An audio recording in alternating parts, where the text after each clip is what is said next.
Достар, үнемі естеріңізде болсын. Қор нарығында инвестиция жасау деген тек ұзақ мерзімді дистанцияда үлкен результат, яғни нәтиже береді. Бүгін сатып алып, бірер күннен кейін бағасы көтерілсе сатып жіберемін, немесе бағасы төмендеп кетіп бара жатқан жоғалтып аламын деген оймен сатып жіберемін десеңіз, сіздің нәтижеңіз төмен, немесе мүлдем минусовой болуы мүмкін.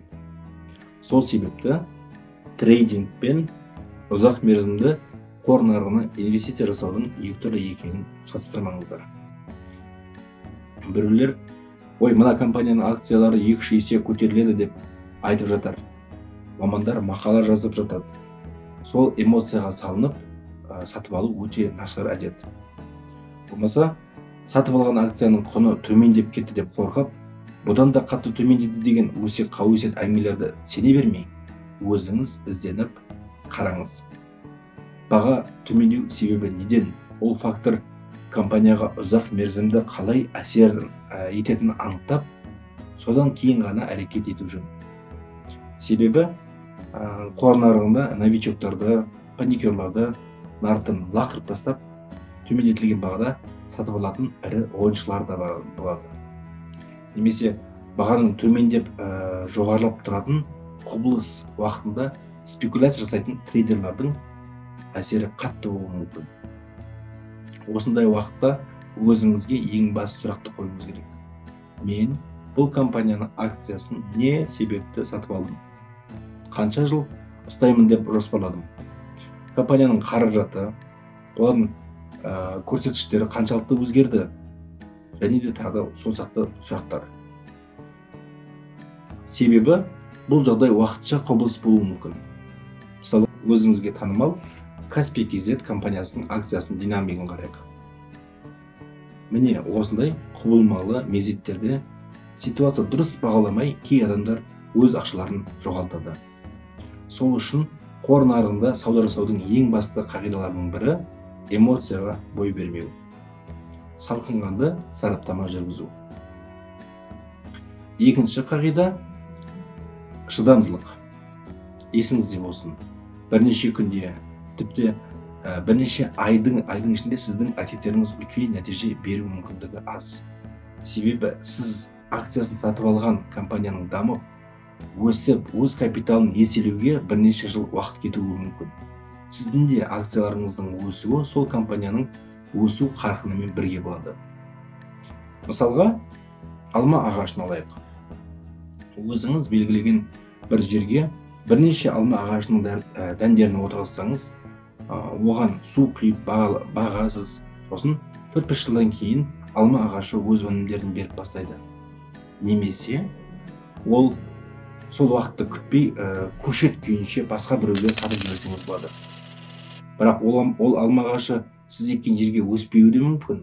Немесе басқалардың алма ағашы сияқты олармен салыстырған кезде баяу өсуі мүмкін. Болмаса бір қатты ыстық жаз, қатты жел болып алма ағаш өспей де өліп те қалуы мүмкін. Сол сияқты қор нарығына әртүрлі оқиғалар болады. Сол үшін шыдамдылық керек. Үшіншіден, активтерді диверсификация жасау керек. Диверсификация дегеніміз не? Мысалы, жаңағы алма ағашы өсірген бағымызға қайта оралайық. Бір ғана алма ағашын отырғызатын болсаңыз, әртүрлі жағдайларға байланысты ол алма ағаштар бағана айтқандай нашар өсуі немесе өспей қалуы мүмкін. Енді сол көркейіп, әдемі болып шалқып тұрғанын қаласаңыз, бағыңыздың басқа да жеміс ағаштарын отырғызыңыз. Мысалға, өрік ағашын, жүзім бұтақтарын, құлпынай және қысы жазы жап-жасыл болып тұратын шырша ағаштарының да бірнеше түбін отырғызсаңыз, уақыт өте келе сіздің бақ түрлі түсті әртүрлі ағаштармен әдеміленіп тұрады. Міне, осы мысал сияқты әртүрлі құнды қағаздарды сатып алу арқылы өз инвестициондық портфеліңізді жан-жақты активтермен араластырып тәуекелсіздік деңгейін төмендетесіз. Яғни риск профилі төмендетесіз. Сол сияқты ағылшын халқында бір мақал бар. Жұмыртқаның бәрін бір себетте ұстама. Құлап қалса, бәрінен айырылып қаласыз. Әр жерде сақта деген ұғым бар. Инвестициялық диверсификация жасау деген ол портфельде акциялар, облигациялар, ETF қорларын және ақшаның бір бөлігін сол ақшалай күйде ұстап тұру қажет деген сөз. Бұл құнды қағаздарды диверсификациялау. Сонымен қатар портфельде теңге де, доллар да және басқа да валютаның болғаны абзал. Бұл валюталық диверсификация. Тек қана қазақстандық қағаздарды ғана алмай, басқа да мемлекеттің құнды қағаздарын араластыру бұл мемлекетаралық диверсификация. Осындай әртүрлі валютада, әртүрлі елдердің әртүрлі құнды қағаздарын сатып алудың барлығын диверсификация жасау деп атайды. Төртіншіден, капиталды инвестициялау кезінде негізгі міндеттердің бірі инвестицияңызды көбейтуге немесе кем дегенде сақтауға болатын қаржы құралдарын табуға тырысу. Ірі инвесторлар, орта ойыншылар, жақын алыпсатарлар болашақты болжауға және болашақ нарықтық динамикасын болжау үшін әртүрлі әдістерді қолданады. Инвестицияларды тиімді болу үшін инвестициялық стратегияда жүзеге асырылатын қор нарығына көп деңгейлі талдау жүргізу керек. Инвестициялардың көлемі мен ұзақтығына байланысты екі негізгі тәсіл қолданылады. Ол техникалық талдау және іргелі талдау, фундаментальный анализ деп аталады. Екі әдісте нарықта бағалауға арналған көрсеткіштері болып табылады және бірін толықтырып отырады. Техникалық талдау өткен баға өзгерістерін талдау негізінде болашақ баға өзгерістерін болжайды.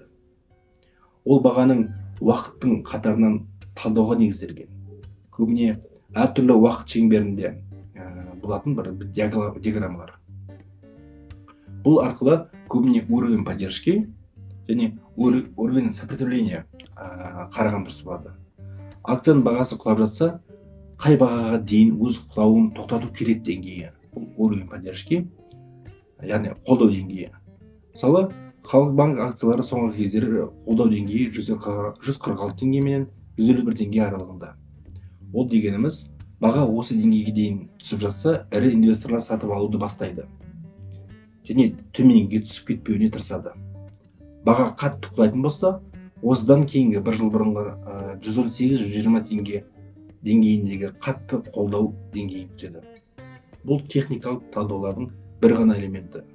Олардың сан алуан түрлері бар. Ұзақ мерзімді инвестиция жасайтын адамдар көбіне фундаментальный анализ қызығырақ. Бұл анализде бірнеше түрлері бар. Нақты бір заңмен бекітілген формуласы жоқ. Мықты деген аналитиктердің өздері әртүрлі бағалау инструменттерін бірдей қарастырады. Олардың түрлерінде қандай тәсілдерді қолданатын болашақта сіздерге айтып беремін. Бұл жерде ең басты ерекшелік ол сіз таңдаған компанияның отчеттарын қарап, есептерін қарап, олардың болашаққа қойған жоспарларын оқи отырып, ол компанияның болашағын болжауға тырысамыз. Бұнымен мен не айтқым келеді? Жай бір компания жақсы екен, танымал екен, немесе оның өнімдері маған ұнайды деген мақсатпен сатып алу дұрыс емес. Анализ жасап, сараптама өткізіп, ақпараттарды оқып барып, акцияны сатып алуға болады. Бесінші, ол сатып алу үшін қолайлы сәтті күтуге тырыспаңыз. Егер сіз көріпкел болмасаңыз, ыңғайлы уақытты күтемін деп, сол ыңғайлы уақытты жоғалтып алуыңыз мүмкін. Неге? Арзанырақ алып, қымбатырақ сатып жіберген жақсы емес па десеңіз, айтарым, сіздің арзан деп ойлаған бағаңыздан да акция бағасы төмен түсіп кетпесіне ешкім кепілдік бермейді. Сол себепті, егер сіз сатып алатын компанияның болашағы жарқын, өсу потенциалы жоғары, келешекте көп қаражат табатын, табысы көбейетін компания екеніне көзіңіз жетсе, көп ойланбай акцияларын мүмкіндігінше сатып ала беру дұрыс. Бұл әлемге әйгілі инвестор Уоррен Баффеттің тұжырымы. Бұл туралы толығырақ арнайы мысалдармен келесі видеоны қарауға кеңес беремін. Видео ұнаса лайк басып, подписка жасап, қоңырауды басуды сұраймын. Себебі солай қазақша контент көбеюіне және өз отандастарымызға финанстық сауаттылықты дәріптеуге мүмкіндік пайда болады.